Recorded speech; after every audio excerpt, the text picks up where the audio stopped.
Hi welcome back my channel. ఈరోజు నేను చెప్పాను చూసారా, తమ్నేల్లో చూసారు కదా. ఈరోజు తిరుపతికి సంబంధించిన కట్ ఆఫ్ మార్క్స్ ఎన్ని ఏంటి అన్న విషయం నేను మీకు డీటెయిల్గా చెప్పాలనుకుంటున్నాను. ఇక్కడ అన్ని జిల్లాల కన్నా తిరుపతి మాత్రమే చాలా తక్కువ కట్ ఆఫ్ మార్క్స్ జరుగుతుందండి. ఎందుకనంటే నేను చూసిన వాళ్ళు కానీ, నేను కామెంట్ బాక్స్లో కానీ, నేను తెలుసుకున్న వాళ్ళలో కానీ తిరుపతి ఒక్కటే మన ఉన్నటువంటి స్టేట్ వైడ్ ఉన్న అన్నిట్లో కల్లా తక్కువైన కట్ ఆఫ్ మార్క్స్ కలిగి ఉంది. ఇంతవరకు ఎంతో కష్టపడ్డారండి ప్రతి ఒక్కళ్ళు కూడా. వాళ్ళ కోసం అని ఇప్పుడు మెయిన్స్ ఒక్కటే ఉంది. ఆ మెయిన్స్ అనేది కొంచెం ముందుకెళ్ళి ఫాస్ట్గా అయినట్లయితే ఇప్పుడు రిజల్ట్ వచ్చేసేది. రిజల్ట్ వస్తే ఆటోమేటిక్గా ఇప్పటికల్లా ప్రతి ఒక్కళ్ళు మెడికల్ అయ్యి ట్రైనింగ్కి వెళ్ళిపోయేవాళ్ళు. కానీ ఏంటంటే నెక్స్ట్ మంత్ వరకు వెయిట్ చేయాల్సి వస్తుంది. ప్రతి ఒక్కళ్ళు గుర్తుపెట్టుకోండి, రిజల్ట్కి నెక్స్ట్ మంత్ సెకండ్ వీక్లోనే అవుతుంది. ఇప్పుడు అలా అవుతుంది అన్నదాని పిచ్చి మాట, ఎవరో నమ్మొద్దు. తిరుపతికి సంబంధించి ఎందుకు కట్ ఆఫ్ మార్క్స్ తక్కువ వస్తుంది ఏంటి అని అంటే, దానికి సంబంధించి నేను బ్యాక్గ్రౌండ్లో చేసింది కానీ, నేను కనుక్కున్నది కానీ, లేదంటే నాకు కామెంట్స్లో కానీ నేను కొన్ని సోర్సెస్ ద్వారా తీసుకున్న నాకు తెలిసిన ఇన్ఫర్మేషన్ ద్వారా నేను ఈ వీడియో చేయాల్సి వచ్చిందండి. అందువల్ల ప్రతి ఒక్కళ్ళు కూడా వాళ్ళకు సంబంధించి ప్రశాంతంగా ఉండండి. ఏమీ అవ్వదు, ఆల్రెడీ ఎగ్జామ్ రాసేసారు కాబట్టి మెయిన్స్కి సంబంధించి మార్క్స్ ఒక్కటే ఉన్నాయండి. అదేవిధంగా ఓసీకి 125 నుంచి 135, ఎస్టీకి 68 to 72, బీసీకి 121 to 129, ఎస్సీకి 72 to 78. ఇలాగా ప్రతి ఒక్కటి నేను చెప్పడం జరుగుతుందండి. ఇది నా వ్యక్తిగతమైన నా సర్వే ప్రకారం నేను చేసినది.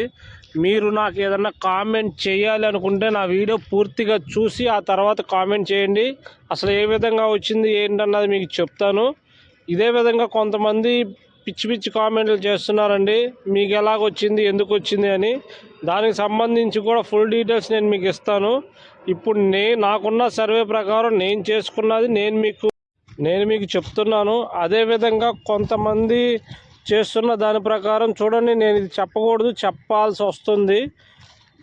ఆర్టికల్ 19 ప్రకారం Indian constitution right freedom of అని చెప్పేసి మనం మాట్లాడే అర్హతకి ఏంటి అన్నది కూడా కొంతమందికి తెలియకోకుండా నీకెలా తెలుసు, నీకెందుకు తెలుసు అని చెప్పి పిచ్చి పిచ్చి వాగుతున్నారండి.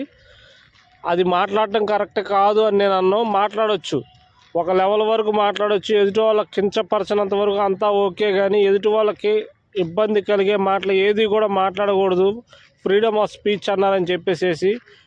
అదేవిధంగా ఇప్పుడు సంబంధించి అన్ని స్టేట్లో ఉన్నటువంటి ప్రతి ఒక్క జిల్లాలో మీకు చెప్తున్నాను కదా, తిరుపతి ఒక్కటేనండి తక్కువ మార్కులు కట్ ఆఫ్ మార్క్స్తో ఉన్నది. అందువల్ల తిరుపతిలో ఉన్న ప్రతి ఒక్కళ్ళు కూడా సేఫ్ జోన్లో ఉన్నారు, ఎవ్వరు కూడా డేంజర్ జోన్లో లేరు. అది నేను మీకు పక్కాగా చెప్పగలను. నెక్స్ట్ వీడియో ఏ వీడియో చేయమంటారు, ఏ జిల్లా చెప్పండి, చెప్తే ఆటోమేటిక్గా నేను చేస్తాను.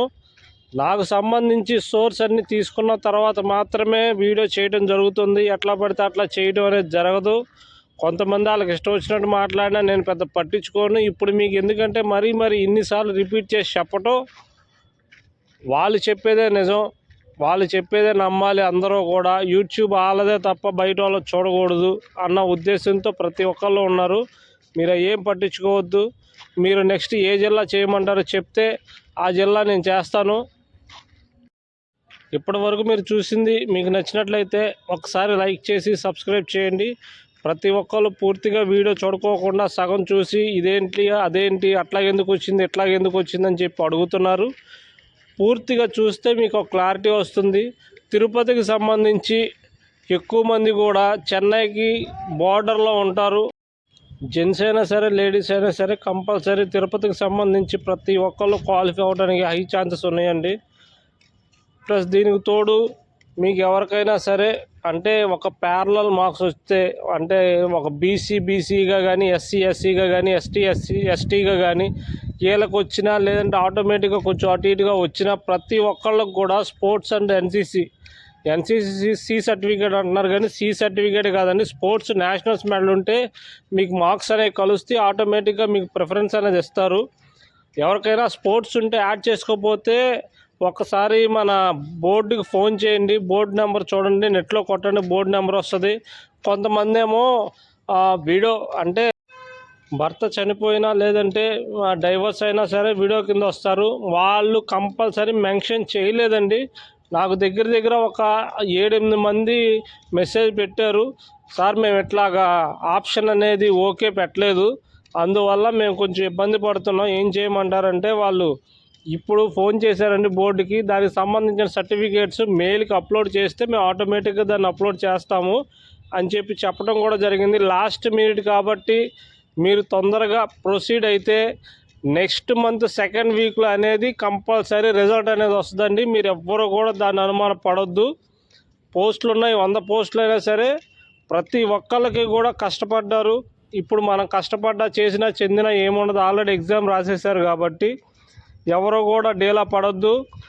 పిచ్చిగా 150, 140, 130, 160 ఆ మాటలు నమ్మమాకండి. ఎందుకనంటే ఆల్రెడీ మీరు ఎగ్జామ్ రాశారు, ఎంత వస్తాయో మీకు తెలిసినప్పుడు ఆటోమేటిక్గా మీరు భయపడాల్సిన పని అనేది లేదు. ఇది నాకు సంబంధించిన నేను అనుకున్న సర్వే, నాకు సంబంధించి నేను చెప్పాను అంత మాత్రమే. మీరు 140, 150 అని కొంచెం ఇబ్బంది పడిపోయి మళ్ళీ ఏదన్నా డిస్టర్బెన్స్ అనేది మైండ్ క్రియేట్ అయితే రెండోసారి వేరే రిక్రూట్మెంట్కి వెళ్ళటానికి కూడా మీకు మనసొప్పదు.